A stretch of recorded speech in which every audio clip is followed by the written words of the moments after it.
It began the winter after he died, or vanished, depending on who you believed. Whitlock House had settled into a polite kind of decay by then. The clock ticked without rhythm, the mirrors fogged even in dry air. And my stepmother stopped opening the windows. She spent hours polishing the glass cabinet in the hallway. The one that held nothing but her reflection and a single framed photograph of him. I once asked why she bothered. Because glass remembers, she said. At first, I thought she meant dust. Then one morning, while she was away at the registry, I saw it for myself. The surface of the cabinet shimmered faintly, like breath trapped inside. I leaned closer, and for a second the reflection changed. It wasn't me. It was him, Father, sitting in his study chair. His fingers tapping against the armrest in the rhythm he used when trying not to shout. I blinked, and the image dissolved, leaving only my own pale face staring back. That night, she noticed. "You've been near it," she said softly, as though scolding a child. I didn't answer. She traced her finger down the glass, leaving a clear streak amid the haze. "You can't touch what isn't finished breathing," she whispered.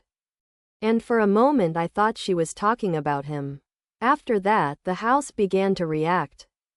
The lights flickered when she walked past the hallway.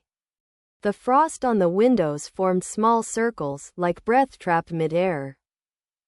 Once, I heard her in the study saying his name, not crying it, but speaking it, like a command. "Breathe," she whispered. The next morning, the mirror above the fireplace cracked down the middle, and her teacup shattered without falling. She didn't flinch. "He's almost done," she said, as if that explained everything. I started avoiding the glass. I kept my eyes on the floor, on the walls. Anywhere but the reflections that seemed to pulse faintly at the edge of vision. But one night, when I passed the cabinet again, something in the dark pulled me toward it. The glass fogged, then cleared, and there he was, eyes open, chest rising, slow and deliberate. Like the first breath after drowning. My own reflection blurred into his until I couldn't tell whose face belonged to whom. Then her voice came from behind me, quiet and certain. "Now you see why I never stopped cleaning." The next morning, every mirror in the house had been covered with white sheets. Only hers remained uncovered. Inside it, faintly, something still moved. For days, the covered mirrors turned the house into a tomb of white shapes. Each one seemed to hum faintly, as though the reflections beneath were restless.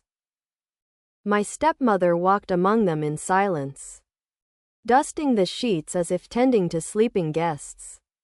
When I asked why she left only her mirror uncovered, she smiled, eyes tired but resolute. "Because it's the only one that listens." At night, I heard her whispering to it, her tone measured, like someone speaking across thin ice. I tried not to listen, but the words found their way through the walls. Phrases like, "steady now," and "you remember the rhythm." Once, I caught my own name between her sentences, followed by a pause so long I thought she'd stopped breathing.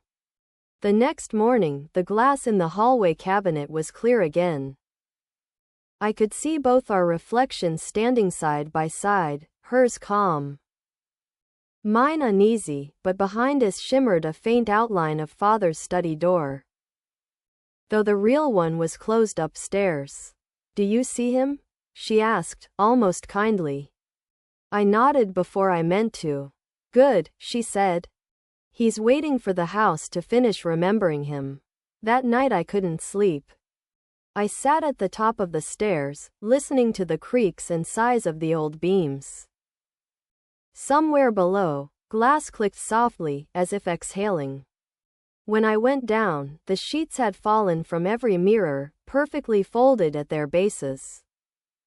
And in each reflection, I saw him, Father, breathing, slow and patient. as though testing the air before speaking. My stepmother stood in the center of it all, eyes closed, hands steady on the frame. "He's almost home," she whispered. And the mirrors, all of them, fogged at once, as if in agreement. The house didn't sleep after that night. Every surface that could reflect began to pulse faintly, as if the walls themselves had lungs. I stopped turning on lights because the glow made the glass surfaces shimmer and twist.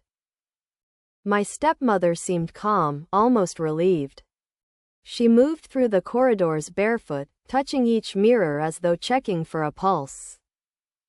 "He's finding his way," she said when I begged her to stop. "You'll see him clearer soon." Her eyes had that glassy stillness too, as if part of her had already crossed over. I started hearing my father's voice in the smaller mirrors, the ones in the drawers. The ones hidden behind cupboard doors. Never full sentences, only fragments. "Open it, too late, stay still." The sound was thick, like breath pressed against cold air. One evening, I walked past the glass cabinet and saw my own reflection whispering back to me. Lips moving without sound. I couldn't look away. Then his reflection appeared beside mine, eyes open, chest moving.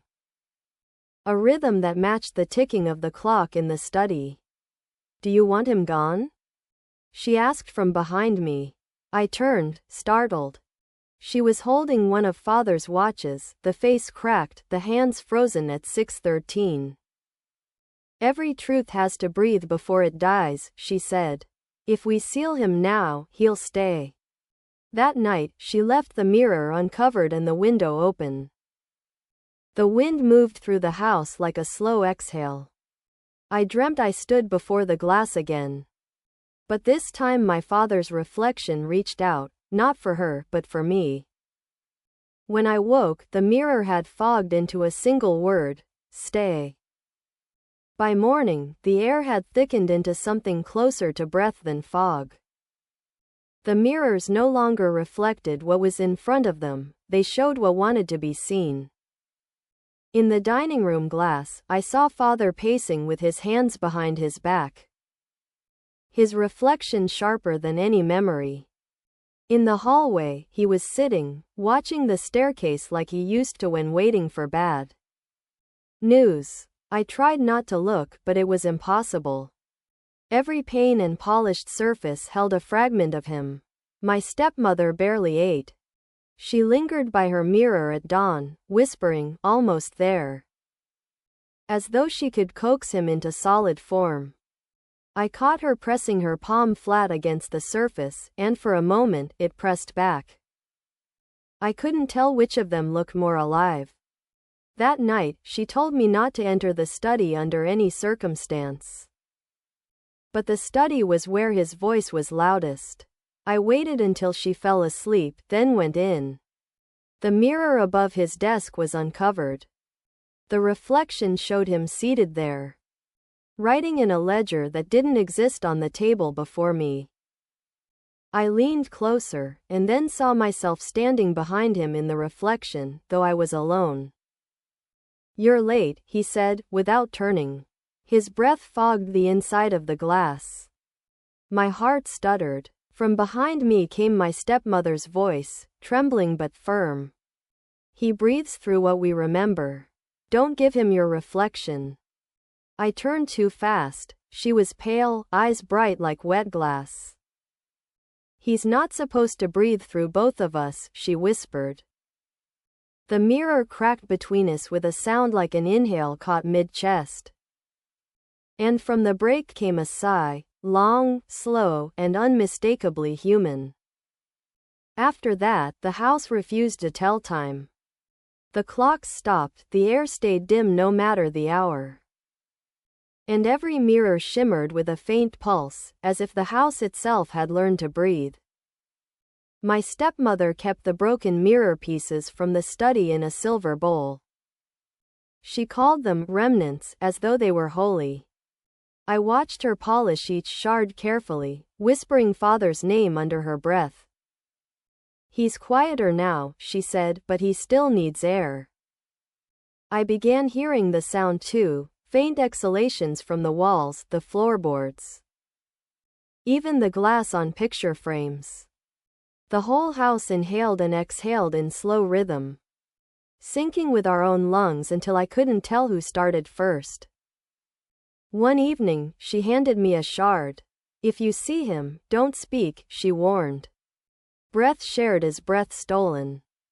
I nodded but didn't understand until I saw him again, not in the shard, but in the window pane at dusk. His face surfaced like a reflection rising from deep water. Eyes steady, waiting. He mouthed something, 3 syllables, silent but certain. I thought it was my name. Then I realized it was hers. When I turned, she was already gone, standing before the hallway mirror. Her hands on the glass, leaning forward until her breath fogged the surface. He's ready, she whispered, and the light shifted, gold and gray at once.